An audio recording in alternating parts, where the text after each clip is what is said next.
कभी सोचा है, जिस लड़की को अपना कहने वाला कोई ना हो, वो किस तरह से जिंदगी जीती होगी। लेकिन जब छठी मैया की कृपा होती है तो वही अनाथ लड़की पूरे गांव का सहारा बन जाती है।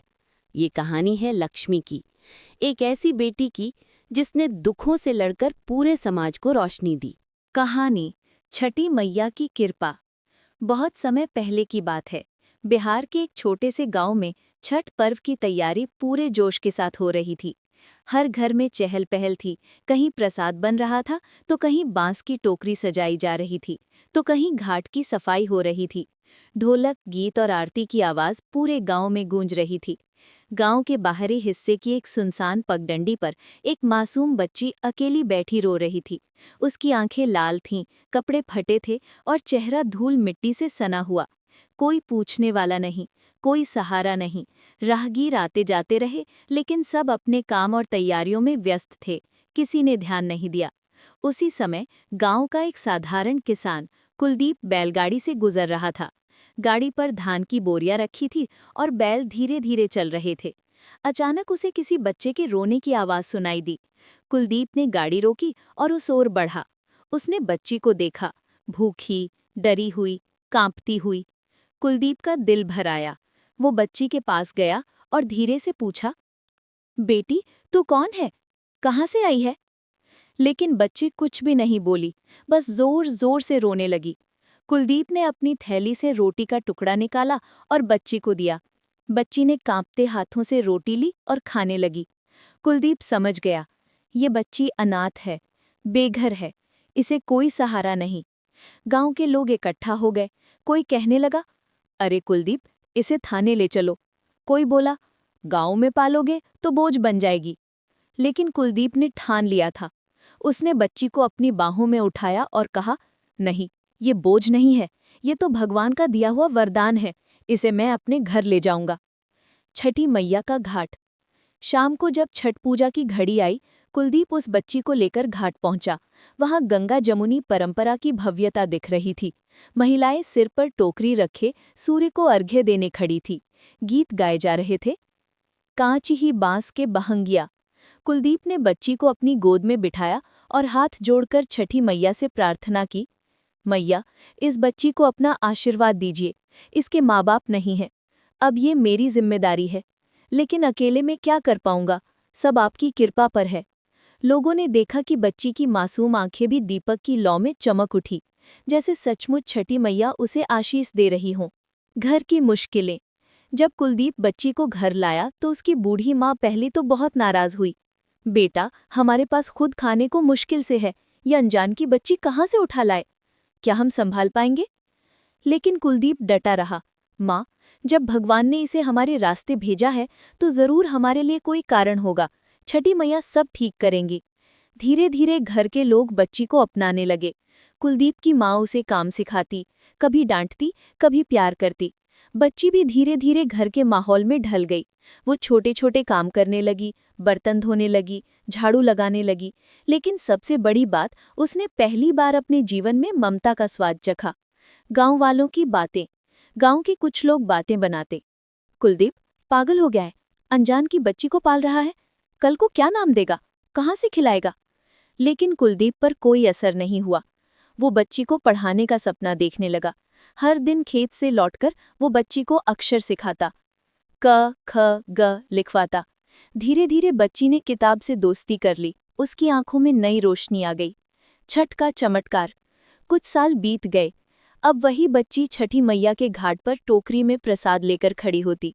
लोग कहते, देखो, ये वही अनाथ बच्ची है, छठी मैया की कृपा से इसका जीवन कितना बदल गया। गांव की औरतें उसे आशीर्वाद देती, बच्चे उसके साथ खेलते। गांव में जो पहले उसे बोझ मानते थे, वही अब उसकी प्रशंसा करने लगे। कुलदीप और उसकी माँ ने छठ की पूजा के समय हाथ जोड़कर कहा, मैया, आपने हमारी झोली खाली नहीं रखी, हमें बेटी दी और बेटी का सुख दिया। अंतिम संदेश। बच्ची की आंखों से खुशी के आंसू बह निकले।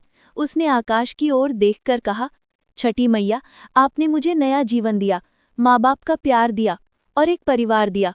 मैं कभी इसे भूलूंगी नहीं। घाट पर जलते दीपक, लहराती अर्घ वाली गंगाजल की लहरें और छठी मैया के जयकारे गूंज उठे। सचमुच ये कहानी केवल एक बच्ची की नहीं, बल्कि आस्था, दया और विश्वास की कहानी थी। जय छठी मैया। पहले भाग में आपने देखा कि कुलदीप ने एक अनाथ बच्ची को छठी मैया के आशीर्वाद से अपनाया और उसका जीवन बदल दिया। अब सुनिए आगे की कहानी। नया जीवन, नई चुनौतियां। समय बीतता गया। अब वो बच्ची धीरे धीरे बड़ी हो रही थी। गांव में सब उसे लक्ष्मी कहकर बुलाने लगे, क्योंकि सचमुच उसके आने से घर में सुख शांति बढ़ी थी। लक्ष्मी पढ़ाई में बहुत तेज थी। कुलदीप हर रोज खेत से लौटकर उसे पढ़ाता। गांव के स्कूल में उसके नाम का डंका बजने लगा।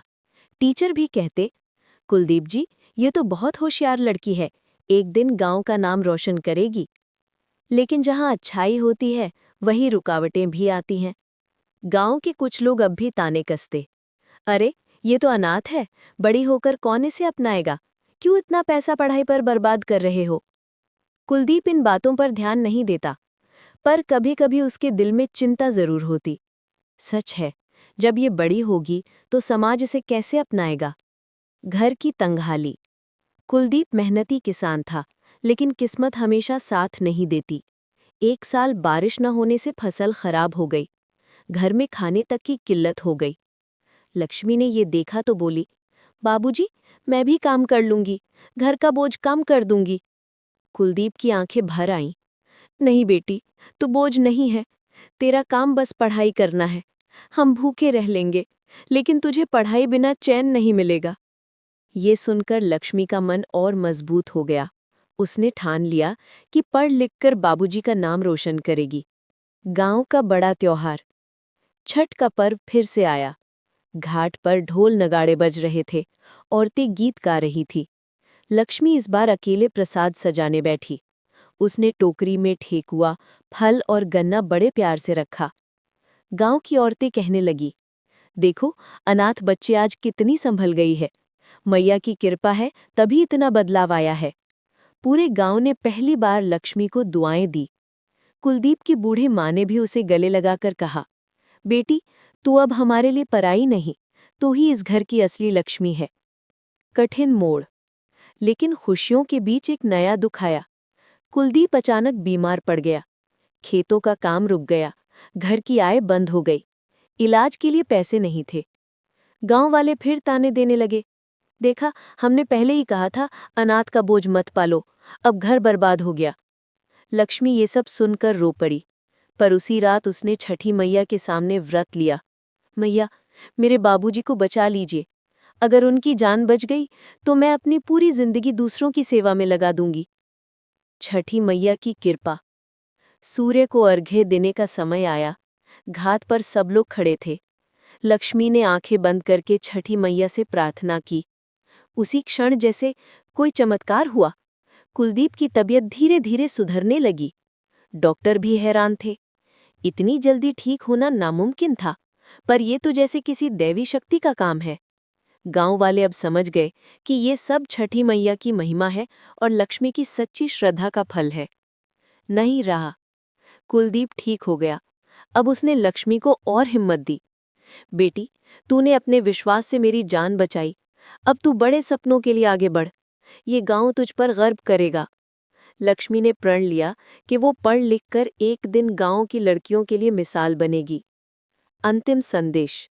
गांव की चौपाल पर एक दिन लक्ष्मी ने सबके सामने कहा, जिसे लोग अनाथ कहते थे, आज वही छठी मैया की दया से अपने परिवार और गांव की बेटी बनी है। अगर हम सब मिलकर एक दूसरे का साथ दें तो कोई बच्चा अनाथ नहीं रहेगा। गांव के लोग तालियां बजाने लगे। जय हो छठी मैया, जय हो लक्ष्मी। छठ के गीत और दीपों की रोशनी में ये संदेश दूर दूर तक फैल गया कि दया, आस्था और विश्वास से हर कठिनाई पर जीत पाई जा सकती है। लक्ष्मी बड़ी हो चुकी थी। वो गांव के स्कूल से आगे की पढ़ाई के लिए शहर जाना चाहती थी। बाबूजी कुलदीप की तबीयत अब पहले जैसी मजबूत नहीं रही थी, पर उनका दिल बहुत बड़ा था। एक शाम चौपाल पर बैठे बैठे कुलदीप ने कहा, बेटी, तू पढ़ाई में तेज है। गांव की और लड़कियां तो 10वीं के बाद पढ़ाई छोड़ देती हैं, पर तू आगे जाएगी। चाहे हमें जमीन बेचनी पड़े, हम तेरा सपना पूरा करेंगे। लक्ष्मी ने आंसुओं से बाबूजी के पैर छुए। नहीं बाबूजी, मैं आपको तकलीफ नहीं दूंगी। मैं अपनी मेहनत से आगे बढ़ूंगी। शहर की कठिनाइयां। लक्ष्मी शहर गई। वहां पढ़ाई आसान नहीं थी। नए माहौल, ऊंची ऊंची इमारतें और अमीर बच्चों के बीच उसे अपनी गरीबी बहुत महसूस होती। कभी कभी उसके पास किताबें खरीदने तक के पैसे नहीं होते। वो लाइब्रेरी में देर रात तक बैठती और दूसरों से पुरानी किताबें मांगकर पढ़ाई करती। भूख से परेशान होने पर उसे बाबूजी की बातें याद आती। बेटी, छठी मैया पर भरोसा रखना, सब ठीक होगा। और सचमुच, जब भी हालत बिगड़ती, कोई न कोई मदद के लिए सामने आ ही जाता। सपनों की उड़ान। कड़ी मेहनत और संघर्ष के बाद लक्ष्मी ने इंटर की परीक्षा पूरे जिले में टॉप की। अखबारों में उसका नाम छपा। किसान की गोद में पली अनाथ बच्ची बनी टॉपर। गांव के लोग जो कभी उसे ताना देते थे, अब गर्व से कहते, ये हमारी गांव की बेटी है, लक्ष्मी। गांव की छोटी छोटी बच्चियों से देखकर कहने लगी, हम भी पढ़ेंगे दीदी की तरह। समाज सेवा की राह। लक्ष्मी का सपना केवल अपने लिए नहीं था। वो चाहती थी कि हर गरीब बच्चा पढ़े, कोई बच्ची गरीबी या अनाथ होने की वजह से पीछे ना रह जाए। उसने गांव में एक छोटी सी पाठशाला शुरू की। जो किताबें वो शहर से लाती, वही किताबें गांव की लड़कियों को देती। धीरे धीरे वो पाठशाला पूरे गांव की आशा बन गई। बाबूजी कुलदीप जब भी ये नज़ारा देखते, उनकी आंखें नम हो जाती। बेटी, तूने सचमुच हमारी किस्मत बदल दी। छठ का बड़ा पर्व। कई साल बाद छठ का पर्व आया। घाट पर सैकड़ों लोग इकट्ठा हुए। अब की बार लक्ष्मी ही सबकी अगुवाई कर रही थी। उसने दीप जलाया और सूर्य को अर्घ्य देकर कहा, हे छठी मैया, आपने मुझे अनाथ से बेटी बनाया, दुख से सुख दिया और मुझे दूसरों का सहारा बनने की शक्ति दी। मैं प्रण लेती हूँ कि आपकी कृपा से हमेशा ज़रूरतमंदों का हाथ थामूंगी। लोगों ने एक साथ जयकारा लगाया, जय हो छठी मैया, जय हो लक्ष्मी। अंतिम संदेश। आज लक्ष्मी सिर्फ कुलदीप की बेटी नहीं थी, वो पूरे गांव की बेटी थी। उसकी कहानी सुनकर हर कोई प्रेरित होता था कि कभी भी किसी अनाथ को अकेला न छोड़े। छठी मैया के पर्व ने ये सिखाया कि आस्था और दया से जीवन बदल सकता है। लक्ष्मी अब जवान हो चुकी थी। गांव और आसपास के लोग उसे बहुत मानते थे। उसकी मेहनत और लगन ने उसे सिर्फ पढ़ाई में ही नहीं, बल्कि इंसानियत में भी सबसे आगे बना दिया। गांव के बुजुर्गों ने कुलदीप से कहा, भैया, अब लक्ष्मी की शादी कर दो। लड़की है, अपने घर का भी तो सुख देखे। कुलदीप की आंखों में चिंता साफ झलक रही थी। कौन अपनाएगा इसे? लोग तो अब भी कहेंगे कि ये अनाथ है। लेकिन छठी मैया का खेल भी निराला होता है, सही साथी का मिलना। इसी बीच पास के गांव का एक युवक अमित लक्ष्मी के कामों से प्रभावित हुआ। वो भी समाज सेवा में रुचि रखता था। जब उसने देखा कि लक्ष्मी गरीब बच्चों को पढ़ाती है, अनजान लोगों की मदद करती है, तो उसने साफ साफ कहा, ऐसी लड़की से बेहतर जीवनसाथी कोई नहीं हो सकता। लक्ष्मी पहले हिचकिचाई, मैं तो अनाथ हूँ, मेरी कोई पहचान नहीं। अमित ने मुस्कराकर कहा, तेरी पहचान तेरा कर्म है, तेरी आस्था है। छठी मैया की कृपा से तूने जिस तरह जीवन बदला, वही सबसे बड़ी पहचान है। शादी और नया घर। गांव के लोग हैरान थे। जहां पहले लोग लक्ष्मी को ताने देते थे, वही अब उसकी शादी पूरे गांव का उत्सव बन गई। शादी वाले दिन घाट पर छठ का गीत गाया गया और सबने कहा, देखो, छठी मैया ने अनाथ बच्ची को कितना बड़ा सौभाग्य दिया है। लक्ष्मी अब अपने नए घर में चली गई, लेकिन उसने अपने व्रत और सपने नहीं छोड़े। उसने ससुराल में भी गरीब बच्चों को पढ़ाना शुरू किया। नई चुनौतियां। शादी के बाद जिम्मेदारियां और बढ़ गई। घर का काम, ससुराल वालों की उम्मीदें और समाज सेवा, सबको संतुलित करना आसान नहीं था। कई बार लोग कहते, औरत का काम घर तक है, बाहर जाकर पढ़ाना छोड़ दो। पर लक्ष्मी डटी रही, घर की सेवा करना मेरा धर्म है, पर बाहर बच्चों को पढ़ाना मेरा कर्म है। दोनों से मैं पीछे नहीं हटूंगी। अमित हमेशा उसका साथ देता। लक्ष्मी, तू जो कर रही है वही सही है। मैं हर कदम पर तेरे साथ हूं। गांव में शिक्षा आंदोलन। धीरे धीरे लक्ष्मी और अमित ने मिलकर गांव में एक बड़ी शिक्षा सभा शुरू की। आसपास के गांव से बच्चे पढ़ने आने लगे। लोग अब गर्व से कहते, छठी मैया की कृपा से हमारी बेटियां भी पढ़ रही हैं। लक्ष्मी ने पूरे गांव की किस्मत बदल दी। छठ का महान पर्व। एक बार फिर छठ का पर्व आया। इस बार घाट पर सैकड़ों दीप जल रहे थे। लक्ष्मी और अमित ने मिलकर अर्घ्य दिया। लक्ष्मी ने हाथ जोड़कर कहा, हे छठी मैया, आपने मुझे अनाथ से बेटी बनाया, बेटी से बहू और अब समाज की शक्ति। मैं हमेशा वचन देती हूँ कि आपका नाम रोशन करती रहूंगी। पूरा घाट गूंज उठा, जय हो छठी मैया, जय हो लक्ष्मी।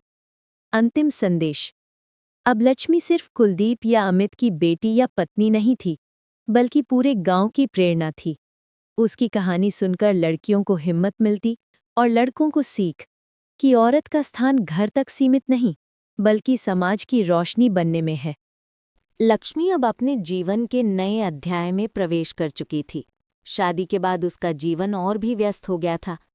घर के काम, ससुराल की जिम्मेदारियां और समाज सेवा, सबको निभाना आसान नहीं था। लेकिन उसके चेहरे पर कभी थकान का नामो निशान नहीं होता। धीरे धीरे लक्ष्मी और अमित के घर में भी खुशियां आईं। उन्हें एक बेटी हुई। लक्ष्मी ने अपनी बच्ची का नाम रखा आस्था। लोगों ने कहा, देखो, छठी मैया ने उस अनाथ लड़की को अब मां बनने का सुख दिया है। लक्ष्मी ने अपनी बेटी को गोद में लेकर कहा, मैं इसे वैसे ही पालूंगी जैसे बाबूजी ने मुझे पाला। ये मेरी संतान ही नहीं, मेरे सपनों की नई ज्योति है। बाबूजी का आशीर्वाद। उधर कुलदीप अब बूढ़े हो चले थे, लेकिन लक्ष्मी को मां बनते देखकर उनकी आंखों में गर्व और सुकून था। बेटी, आज मैं चैन से जी सकता हूं। तूने साबित कर दिया कि भगवान जब भी किसी को दुख देते हैं तो उसे संभालने के लिए छठी मैया का आशीर्वाद भी देते हैं। लक्ष्मी ने बाबूजी के पैर छुए और आंसुओं से कहा, बाबूजी, अगर आपने मुझे उस दिन अपनाया ना होता तो शायद मैं आज जिंदा भी ना होती। शिक्षा का दीप जलाना। अब लक्ष्मी ने अपनी बेटी के साथ साथ गांव की और बेटियों के भविष्य को भी संवारना शुरू कर दिया। उसने और अमित ने मिलकर गांव में एक छोटी सी पाठशाला को बड़ा रूप दिया। अब वहां 100 से ज्यादा बच्चे पढ़ने आने लगे। गरीब मजदूरों के बेटे, बेटियां, अनाथ बच्चे, सभी को मुफ्त शिक्षा दी जाने लगी। लोग कहते, ये सब छठी मैया की कृपा है। लक्ष्मी अब पूरे इलाके की दीदी बन गई है। गांव की तरक्की। लक्ष्मी की मेहनत रंग लाने लगी। गांव की लड़कियां जो पहले 10वीं के बाद पढ़ाई छोड़ देती थीं, अब कॉलेज तक जाने लगी। लड़के भी मेहनत से पढ़ने लगे और नौकरी पाने लगे। गांव में एक नई सोच का जन्म हुआ। बेटी बोझ नहीं है, बेटी तो घर और समाज की ताकत है। छठी पर्व की अद्भुत रात। फिर से छठ का पर्व आया। इस बार घाट पर पहले से कहीं ज्यादा भीड़ थी। दीपों से पूरा नदी किनारा जगमगा रहा था। लक्ष्मी ने अपनी छोटी बेटी आस्था को गोद में लेकर अर्घ दिया और कहा, मैया, आपने मुझे अनाथ से बेटी बनाया, बेटी से माँ बनाया। अब मैं प्रण करती हूँ कि जब तक सांस है मैं हर बच्चे को माँ का सहारा और शिक्षा का प्रकाश देती रहूंगी। लोगों ने एक साथ आवाज लगाई, जय हो छठी मैया, जय हो लक्ष्मी, जय हो आस्था। अंतिम संदेश। अब लक्ष्मी सिर्फ एक लड़की की कहानी नहीं रही, वो संघर्ष, आस्था और समाज सेवा की मिसाल बन चुकी थी।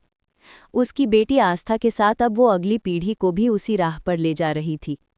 छठी मैया की कृपा से लक्ष्मी का जीवन सिर्फ उसका अपना नहीं, बल्कि पूरे समाज का उजाला बन गया था।